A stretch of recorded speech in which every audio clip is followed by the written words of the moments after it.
pas un enfant aussi bien fait que des humains.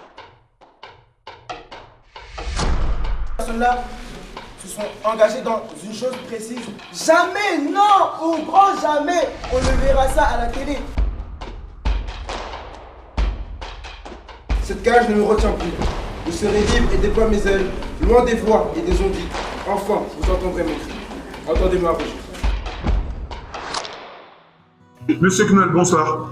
Bonsoir. Pouvez-vous vous présenter? Vous êtes en direct avec les jeunes qui suivent les évolutions de Jeunes et Engagés, mais pas que. Nous avons aussi nos amis, parce que nous allons faire l'alliance ce soir avec Tout pour la République. Qu'est-ce que vous avez comme ressentiment par rapport au travail qu'on essaie de développer avec les jeunes sur le territoire? Bien, je dirais que la jeunesse, c'est notre avenir, c'est notre richesse, et par conséquent, elle doit prendre sa place dans nos associations en vue de nous préserver et de nous permettre les meilleures actions et le meilleur avenir pour nous tous. Je pense que si on veut faire avancer les choses et les causes et surtout mettre en avant la jeunesse, on a besoin de créer une synergie. Et dans les choses actuelles, je pense que si cette synergie on le met en lien avec les personnes justement qui sont en influence plutôt politique et sur le monde entier, je pense qu'on peut y arriver à bâtir et construire encore plus large que localement. Et pourquoi ce monsieur? Pourquoi il est là aujourd'hui avec nous? Qu'est-ce qui vous a permis de vous dire ça peut être intéressant qu'il soit présent, qu'il soutienne l'action de cette alliance qu'on va créer ce soir? Particulièrement parce qu'Alain, ça part vraiment son cursus, on va dire, politique et diplomatique avant toute chose. Il a une histoire familiale, dramatique. Comme le fils de Mireille Knoll, qui a été sauvagement assassiné à Paris dans le 11e.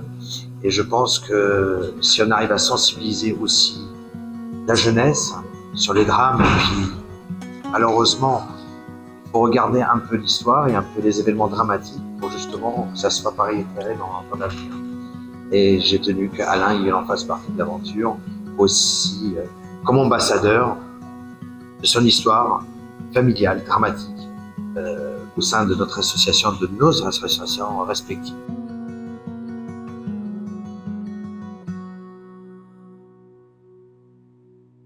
Je suis très heureux parce qu'en tant que président de l'association Jeunes et Engagés, je suis heureux parce que c'est un autre grand moment pour notre association, parce qu'elle amène encore plus de vigueur à la démocratie, beaucoup plus de liens pour protéger les valeurs de la République et faire en sorte que la société que nous allons construire, nous, mais surtout avec les jeunes, soit d'une société apaisée et bienveillante.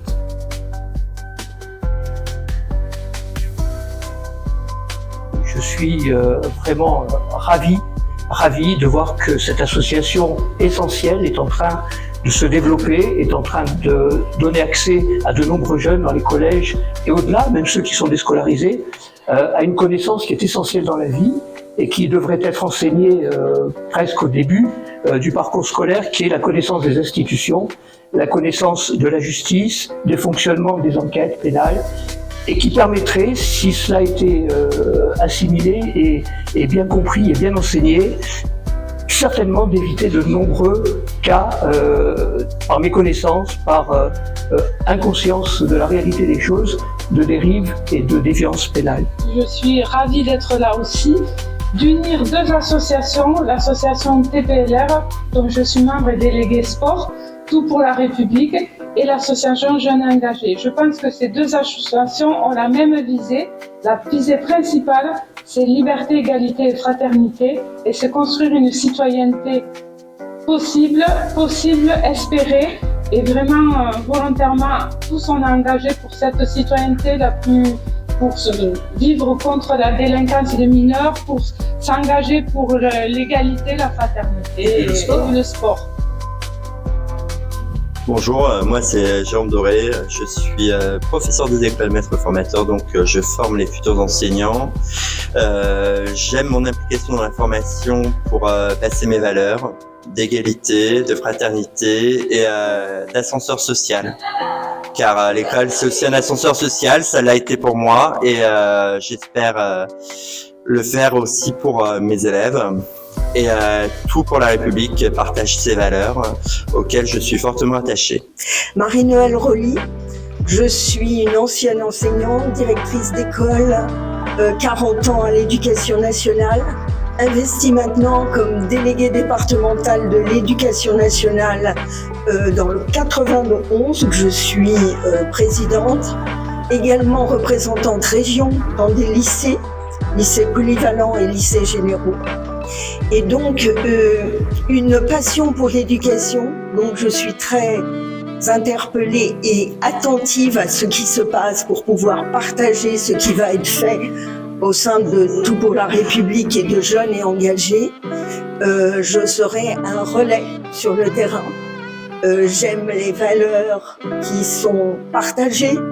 J'aime aussi tout ce qui est cette ouverture d'esprit sur les autres. Et je remercie Joseph pour son implication sans faille. Alors, on a eu la chance et l'honneur de vous connaître mieux, de savoir quelles sont vos fonctions à vous trois. Nous avons aussi une personne chez Jeunes et Engagés qui a rejoint l'antenne parisienne et qui est une personnalité pour nous importante. J'aimerais qu'il se présente. Marc, merci d'être là. Et pourquoi tu es là et qui es-tu ? Bonjour à tous et merci Paul de m'avoir invité aujourd'hui. Je n'aurais manqué cet événement pour rien au monde. Je connais Jeunes Engagés depuis des années maintenant.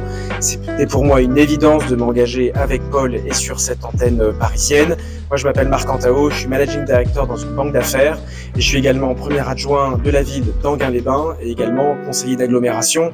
Comme vous le comprenez, j'ai une vie active importante, je suis engagé depuis toujours et c'est cet exemple que je veux transmettre à notre jeunesse car elle doit croire en elle, elle doit être engagée. C'est pour ça que je suis là.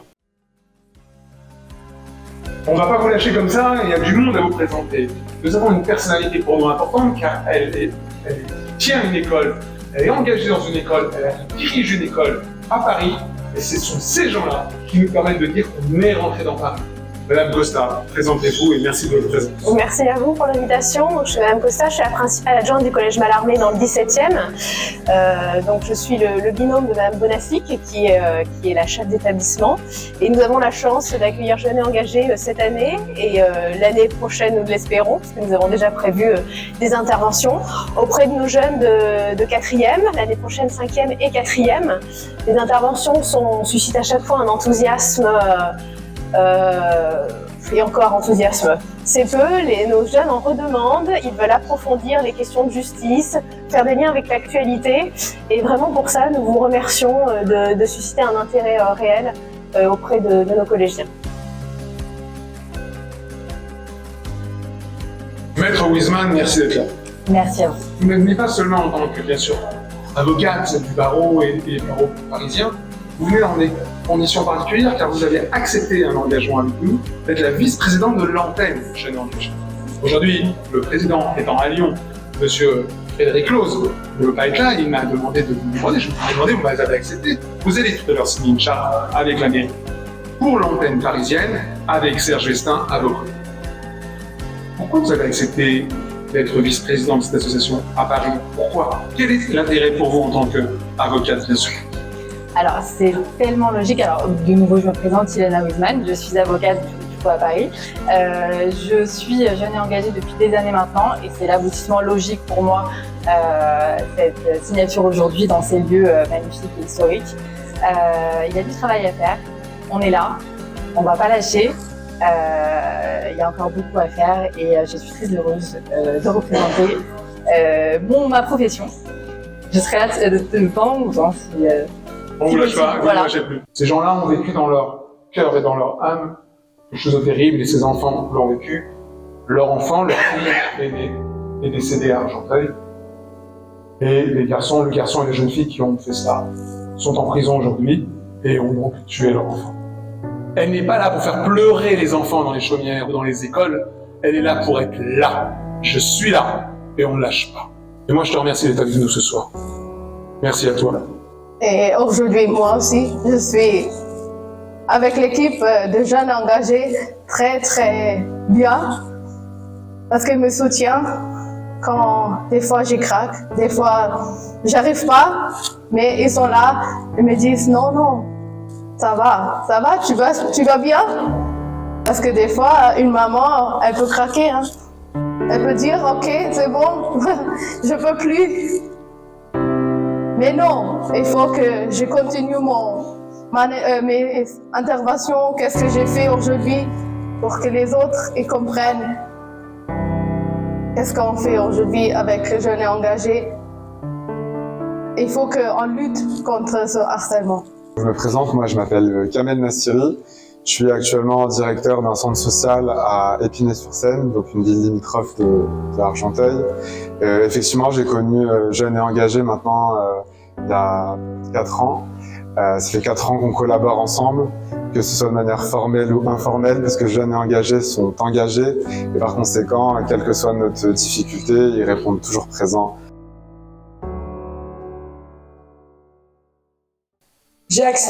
On a accepté de venir, Florence Berthoud, je parle au nom de Florence Berthoud, la maire du 5e, tout simplement parce que j'ai eu la chance de rencontrer Monsieur Vestin, qui m'a très bien décrit votre association et qui m'a sensibilisée sur justement les problèmes qu'on peut rencontrer dans les écoles, dans les collèges, dans les lycées.